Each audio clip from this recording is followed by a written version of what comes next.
Hello বন্ধুরা, good evening.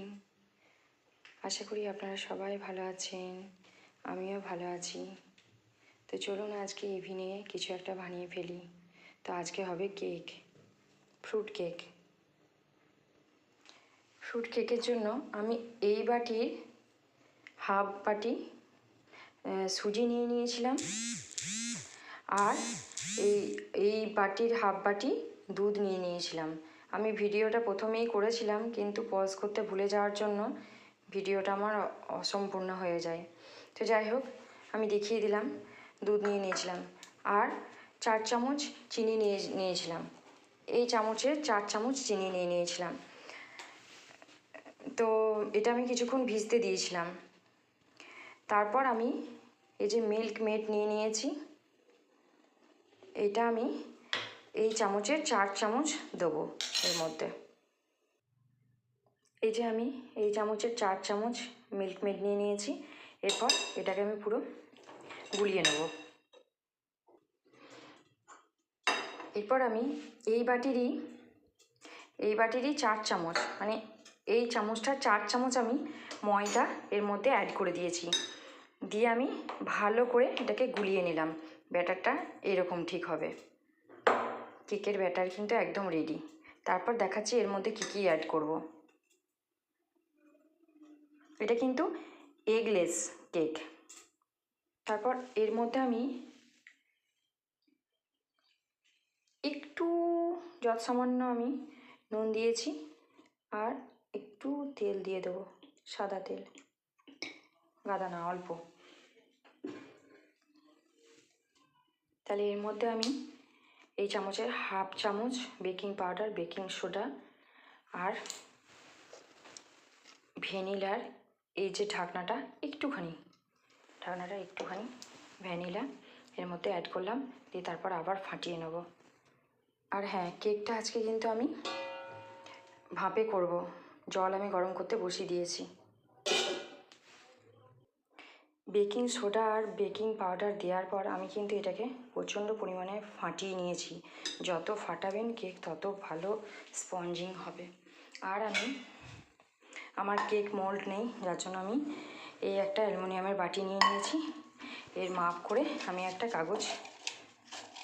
কাগজ কেটে নিয়েছি। এই যে সুন্দর করে আমি একটা কাগজ কেটে নিয়েছি। বাটির মধ্যে আমি সাদা তেল দিয়ে দিয়েছি। দিয়ে এরপর ভালো করে আমি মাখিয়ে নেব। আমি এই যে এটার মধ্যে সুন্দর করে ব্রাশ করে নিয়েছি, এই কাগজটার উপরে আমি সুন্দর করে ব্রাশ করে নিয়েছি। এরপর এই ব্যাটারটা আমি এর মধ্যে দিয়ে দেবো। ব্যাটারটা আমি ঢেলে নিয়েছি।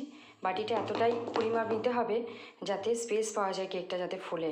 এরপর এর মধ্যে আমি মোরব্বা একটু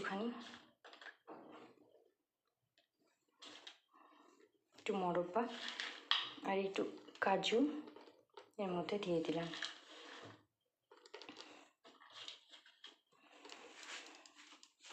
আর এই জলটা কিন্তু ফুটে গেছে।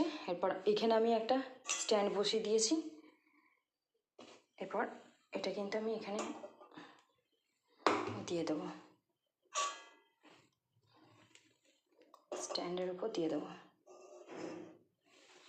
স্ট্যান্ডের উপর দিয়ে চাপা দিয়ে দেবো। বন্ধুরা, আমি পুরো 30 মিনিট পর কিন্তু এলাম। আর দেখুন কেকটা কি সুন্দর কালার ধরেছে। তো দেখি কেকটা কেমন হয়েছে।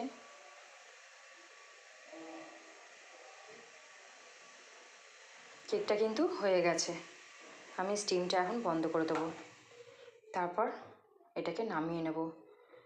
কিছুক্ষণ আমি আবার ঢেকে রেখে দেবো। সুন্দর কিন্তু কালার এসেছে, একটা সুন্দর সেন্টও বেরোচ্ছে। তো বন্ধুরা দেখুন কেকটা আমার কি সুন্দর হয়ে গেছে। আমি এটাকে নামিয়ে নিয়েছিলাম। দেখুন তলার দিকটাও কি সুন্দর হয়েছে।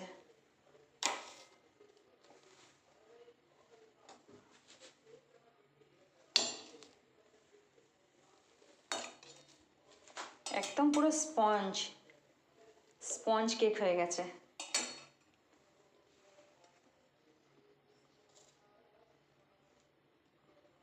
দেখুন,